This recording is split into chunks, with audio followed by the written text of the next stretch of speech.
Saudi അറേബ്യൻ്റെ മണ്ണിൽ വന്നിട്ട് ഇന്നേ വരെ എന്തെങ്കിലും കണ്ടിട്ടുണ്ടോ ചോദിച്ചിട്ടുണ്ടെങ്കിൽ ഞാൻ ആകെ കണ്ടത് ബൊളിവാട.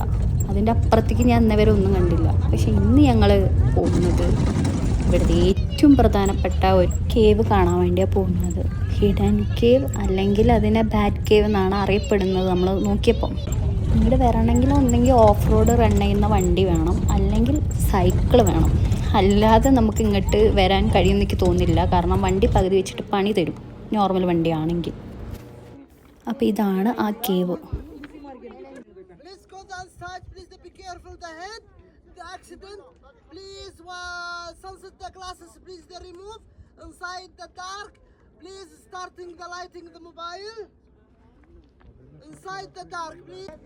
അപ്പോൾ ഇതൊക്കെ കേട്ടല്ലോ അല്ലേ.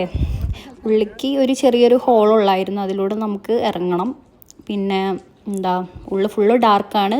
കൂളിംഗ് ഗ്ലാസ് വെച്ച് ഇറങ്ങി കഴിഞ്ഞാൽ നമുക്കൊന്നും കാണില്ല. പോരാത്തതിന് അവിടെ എന്ത് വേണം, നല്ല പവറുള്ളൊരു ലൈറ്റ് വേണം, അല്ലെങ്കിൽ നമ്മളെ ഫോണിൻ്റെ ഫ്ലാഷ് ഓൺ ആക്കണം. അവർ അത് പ്രത്യേകം പറഞ്ഞിട്ടുണ്ട്. പിന്നെ ഇവിടേക്ക് എൻട്രൻസ് ഫീ ഒന്നും ഇല്ല, ഫ്രീ ആണ്. അതാണ് ഇതിൻ്റെ മെയിൻ ഒരു ഹൈലൈറ്റ് എനിക്ക് തോന്നിയത്. പിന്നെ എന്താ വെച്ചിട്ടുണ്ടെങ്കിൽ ഇത് ശരിക്കും ഒരു ബാറ്റ് കേവ് ആണ്. ഇവിടെ ബാറ്റ് കേവ് എന്ന് പറയുമ്പോൾ വവ്വാൽ വേണമല്ലോ. നമ്മൾ ചെന്നപ്പോൾ വവ്വാലൊന്നുമില്ല. മേ ബി അതിങ്ങനെ എല്ലാവരും ഇങ്ങനെ വരുന്നതുകൊണ്ടായിരിക്കും വവ്വാലൊന്നും ഇല്ലാത്തത്. പിന്നെ എന്താ വെച്ചിട്ടുണ്ടെങ്കിൽ നമുക്ക് കുനിഞ്ഞ് വേണം പോകാൻ. കുനിഞ്ഞ് പോകാൻ പറ്റാത്ത ഏരിയകളും ഉണ്ട്, കുറച്ച് ഹൈറ്റുള്ള ഏരിയകളുണ്ട്. പക്ഷെ മുക്കാൽ ഭാഗം എന്താണ്, ഹൈറ്റ് കുറഞ്ഞ ഭാഗങ്ങളാണ്. അപ്പം നമ്മൾ നല്ല കുനിഞ്ഞ് വേണം പോകാൻ. പിന്നെ ഫ്ലാഷ് അടിച്ചില്ലെങ്കിൽ നമുക്ക് ഒന്നും കാണില്ല, ഫ്ലാഷ് അടിച്ചിട്ട് വേണം നടന്നു പോകാൻ. പിന്നെ വേറൊരു ഹൈലൈറ്റ് ഇതിൽ ഒളിഞ്ഞു കിടക്കുന്നുണ്ട്. എന്താ വെച്ചിട്ടുണ്ടെങ്കിൽ ഇവിടെ ഈ കാണുന്ന മൊത്തം എന്താണ്, ക്രിസ്റ്റലാണ്. എനിക്കത് പെട്ടെന്ന് നമുക്ക് നോക്കുമ്പോൾ അത് അറിയാൻ കഴിയില്ല. അവർ അവിടുന്ന് പറഞ്ഞപ്പോഴാണ് ഞങ്ങളിത് നോക്കുന്നത്. അപ്പം നമ്മൾ എന്ത് ചെയ്ത്, ഫ്ലാഷ് ടോർച്ചിൻ്റെ ലൈറ്റ് ഉപയോഗിച്ച് ഇങ്ങനെ അടിച്ചു നോക്കിയപ്പോഴാണ് അപ്പുറത്തുകൂടെ നമുക്ക് കാണാൻ കഴിയും. ഫുള്ളും ക്രിസ്റ്റലാണ്. ഇത് കുറച്ച് എനിക്ക് ഇൻട്രസ്റ്റിംഗ് ആയി തോന്നി. കാരണം ഞാൻ ഇന്നേവരെ ജീവിതത്തിൽ ഇങ്ങനെ ക്രിസ്റ്റൽ കേവ് ഒന്നും ഇന്നേവരെ കണ്ടിട്ടില്ല. അപ്പോൾ ആദ്യമായിട്ട് കണ്ടപ്പോൾ എനിക്ക് ഭയങ്കര ക്യൂരിയോസിറ്റി തോന്നി.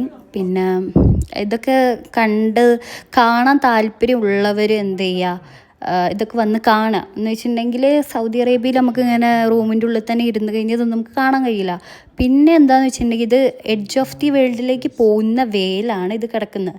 അപ്പോൾ താല്പര്യമുള്ളവരെന്ത് ചെയ്യുക, ഒന്നെങ്കിൽ ഇങ്ങനെ ഗൈഡ് ടൂർ എടുത്ത് വരിക, അല്ലെങ്കിൽ ഓഫ് റോഡ് വണ്ടി ഉണ്ടെങ്കിൽ അതെടുത്ത് വരികയാണെങ്കിൽ കുറച്ചുകൂടി ബഡ്ജറ്റ് നമുക്ക് ലാഭിക്കാം. നമുക്കിതൊക്കെ കാണാമല്ലോ. പിന്നെ ഇങ്ങോട്ട് വരുമ്പോൾ പിന്നെ ശ്രദ്ധിക്കേണ്ട കാര്യം എന്താ വെച്ചിട്ടുണ്ടെങ്കിൽ ഫുഡ് വെയർ നല്ല ഷൂട്ട് ഉണ്ടെങ്കിൽ മാത്രം അവിടെ ഗ്രിപ്പ് കിട്ടുള്ളൂ. അത് മസ്റ്റാണ്. പിന്നെ ഹെൽത്ത് ഇഷ്യൂ ഉള്ളവർ ഇറങ്ങാതൊക്കെ എന്നാൽ നല്ലത്. കാരണം നല്ല ഹൈ ഹ്യൂമിഡിറ്റി ഉള്ള കേവാണ്.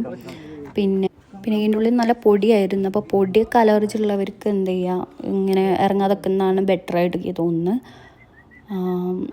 എന്തായാലും ഓവറോൾ നല്ലൊരു എക്സ്പീരിയൻസ് ആയിരുന്നു.